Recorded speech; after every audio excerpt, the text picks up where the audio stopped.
Assídia não é o mal do século, é o mal de quase todo ser humano e a gente vai se aprofundar nesse tema que é a penúria espiritual, o desprezo a Deus. Mas antes, eu vou fazer uma leitura do que o Google fala e apresenta a assídia de que forma? Segundo o Google, então, assídia ou assédia é um termo antigo especialmente associado à tradição monástica e à filosofia cristã, que descreve um estado de apatia espiritual, melancolia e desinteresse que vai além da simples preguiça e se manifesta como um desgosto profundo por atividades espirituais e pelo esforço em geral. Esse torpor afeta o desejo de Deus, leva à indiferença e ao afastamento dos bens espirituais, mas também pode se manifestar como uma agitação de pensamentos contraditária à inação. Então, no contexto moderno, o termo assídio foi adotado por figuras literárias e é frequentemente associado à depressão moderna, embora este último termo seja um diagnóstico clínico.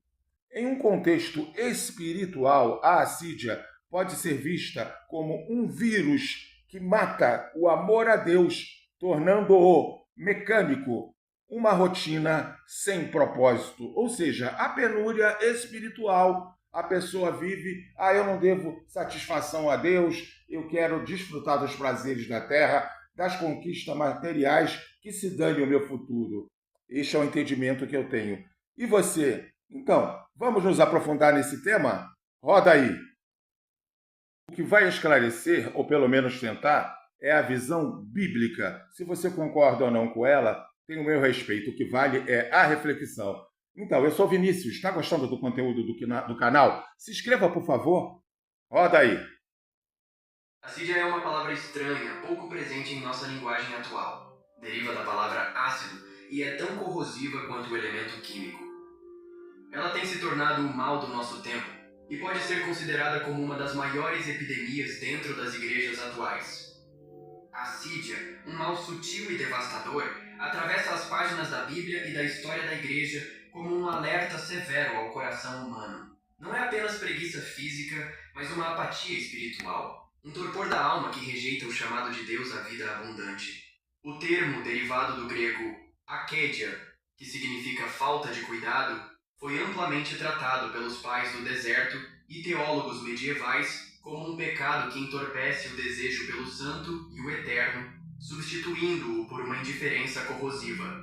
Eu diria que vejo na assídia uma recusa à graça oferecida, uma escolha deliberada de fechar os olhos à luz que Cristo estende a todo homem e mulher. Embora a Bíblia não use a palavra assídia diretamente, seus sintomas e consequências ecoam por toda a narrativa divina. Em Apocalipse, capítulo 3, versículos 15 a 16, o Senhor repreende a igreja de Laodiceia. Conheço as suas obras, que você não é frio nem quente. Quem dera você fosse frio ou quente. Assim, porque você é morno, nem frio nem quente, estou a ponto de vomitá-lo da minha boca. Aqui está o coração da assídia, a mornidão espiritual, a recusa em se posicionar com fervor diante de Deus. Não é a ausência de ação, mas a ausência de amor apaixonado pelo Criador e por sua criação. Essa indiferença é um veneno que paralisa a alma, tornando-a incapaz de responder ao convite de Mateus, capítulo 11, versículo 28. Venham a mim todos os que estão cansados e sobrecarregados, e eu lhes darei descanso. O ser humano, criado à imagem de Deus, Gênesis capítulo 1, versículo 27, foi feito para o movimento, para a busca, para a comunhão com o Eterno. A assídia, porém, é a estagnação dessa vocação. O detalhe da assídia que chama a atenção é que ela entra em nossa vida espiritual e nos faz odiar o que temos e desejar o que não temos, em um ciclo sem fim. Veja o exemplo de Davi em 2 Samuel, capítulo 11. Antes de cair em adultério com Batseba, Davi estava ocioso, permanecendo em Jerusalém enquanto seus homens guerreavam. A assídia abriu a porta para o pecado. A falta de propósito o deixou vulnerável. Quantos de nós, como Davi, Deixamos de avançar na batalha espiritual, permitindo que a apatia nos arraste para longe da vontade de Deus.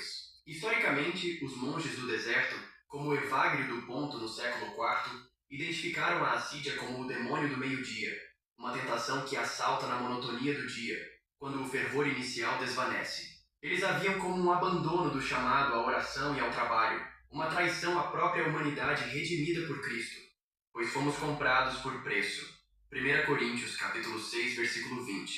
E a resposta a esse sacrifício não pode ser a indiferença. A assídia é, em essência, uma ingratidão prática diante da cruz. Romanos capítulo 12, versículo 11, nos exorta com a autoridade divina. Não sejam preguiçosos no zelo, sejam fervorosos no espírito, servindo ao Senhor. O apóstolo Paulo sabia que a assídia é o oposto do discipulado vivo. Ela rouba o fogo do espírito, apaga a chama que deveria consumir-nos para a glória de Deus. Veja o jovem rico em Mateus, capítulo 19, versículos 16 a 22. Ele perguntou a Jesus o que fazer para herdar a vida eterna, mas ao ouvir o chamado para vender tudo e seguir, retirou-se triste. Sua assídia não era falta de conhecimento, mas falta de entrega. Ele preferiu o conforto da posse à aventura da fé. Em seu livro Suma Teológica, Tomás de Aquino afirma que a assídia é pecado, partindo da definição de João Damasceno, que disse: é certa tristeza que causa pesar.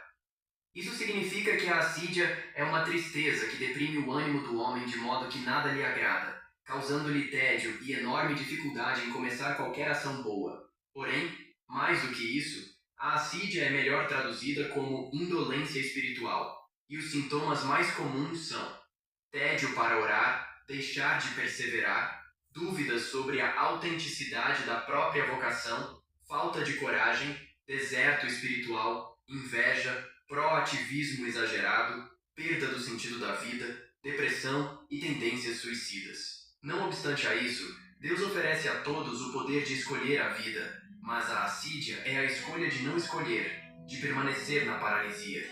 Em Ezequiel capítulo 18, versículo 32, o Senhor declara: pois não tenho prazer na morte de ninguém, diz o Senhor Deus. Converta-se, pois, e viva. A assídia rejeita essa conversão, abraçando a morte espiritual por pura negligência. Como então vencê-la? Hebreus capítulo 12, versículo 1, nos chama a deixar todo o embaraço e o pecado que tão de perto nos rodeia e correr com perseverança a carreira que nos está proposta. A assídia exige guerra ativa, oração constante, como Paulo ordena em 1 Tessalonicenses capítulo 5, versículo 17. Meditação na palavra, como Josué capítulo 1, versículo 8 promete. E serviço ao próximo, como Gálatas capítulo 5, versículo 13 ensina. Não há espaço para a mornidão onde o espírito arde. A boa notícia é que com a ajuda de Deus, se pode vencer a assídia resistindo ao pecado, perseverando na humilde e sincera oração, e acima de tudo, meditando diariamente na palavra de Deus. Ó ser humano, criado para refletir a glória de Deus, a assídia é teu inimigo mortal. Ela te rouba o propósito, te cega para o amor que te resgatou. Levanta-te, sacode o pó da apatia e corre para os braços daquele que disse em João, capítulo 10, versículo 10. Eu vim para que tenham vida, e a tenham em abundância. A escolha é tua, pois a graça te chama. Não a despreze. Que a luz de Jesus ilumine sua vida. Quem tem penúria espiritual nunca ora, despreza a Deus, prioriza a carreira vitoriosa financeira no mundo, acha tudo o que passou agora nesse vídeo uma loucura. Mas quem é rico espiritual leva a sério e despreza o mundo material e prioriza o universo espiritual que agrada a Deus e é eterno. E aí, concorda ou não comigo? Deixe seu comentário gentil.